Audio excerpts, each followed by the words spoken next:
ረመዳን ሲመጣ የሚያስደስተኝ ነገር ምንድን ነው መሰላችሁ? ማስፈጠር።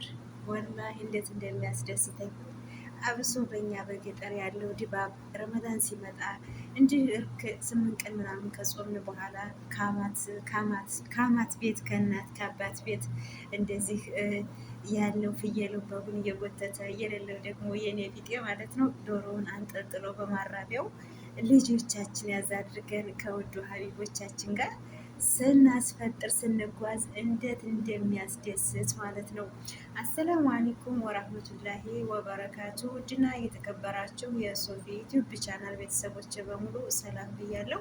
ውድ የሌላ እምነት ተከታይ ኢትዮጵያውያን በሙሉ ሰላም ሰላም ብያለሁ። በያላችሁበት የዓለም ዳርቻ ሰላማችሁ ይብዛልኝ። ላይክ፣ ሸር፣ ሰብስክራይብ እያደረጋችሁ ለምታበረታቱኝ ከልብ አመሰግናለሁ። ጀዛኩሙላሁ ኸይረን ብያለሁ። እንግዲህ ከመግቢያው ላይ እንደሰማችሁት እኔ የሚያስደስተኝን ነገር ነው የነገርኳችሁ ማለት ነው።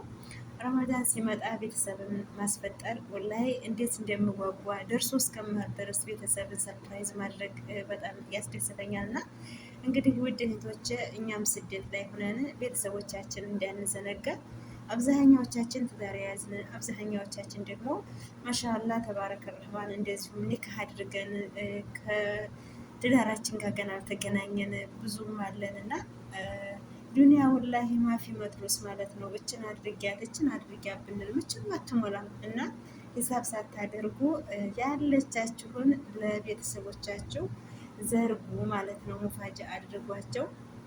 መሻላ ወላሂ በየሶሻል ሚዲያው ታማኝ ልጆች አሉና ለእነሱ ላክ አድርጋችሁ በቃ ለረመዳን የሚያስፈልገውን ነገር አስቤዛ አድርገው ለቤተሰብ ሲሰጡ እንዴት እንደሚያስደስታቸው እነሱ ማለት ነው። ዱዓ ያደርጉልናል። አላህ ሱብሃነሁ ወተዓላ ሀጃችንን አሳክቶልን እኛም ደግሞ ለሀገራችን አብቅቶን ከጠገባቸው ሆነን አጅሩን ሞር የምንጠቀም የምንወፈቅ አላህ እንዲያደርገን ዘንድ እዚህ እኛ ትንሽ ናት ያልናት ብር ለኢትዮጵያ ስትሄድ ለነሱ በጣም ትልቅ ናት። በኑሮ ውድነት አሁን ታውቃላችሁ ሁሉም ነገር ጨምሯል።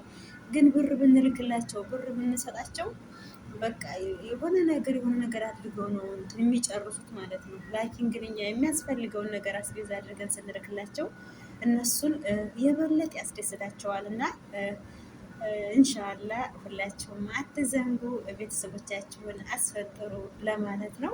የኔ ወዶች ላይክ ሸር እያደረጋችሁም ለምታበረታቱኝ ከልብ አመሰግናለሁ።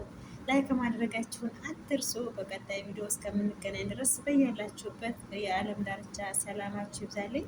ለአላህ ብዬ ሁላችሁንም ውድ ቤተሰቦችን እወዳችኋለሁ። ከኔ በላይ አላህ ሱብሃነሁ ወተዓላ ወደድ ያድርግልኝ። ወሰላሙ አለይኩም ወራህመቱላሂ ወበረካቱ።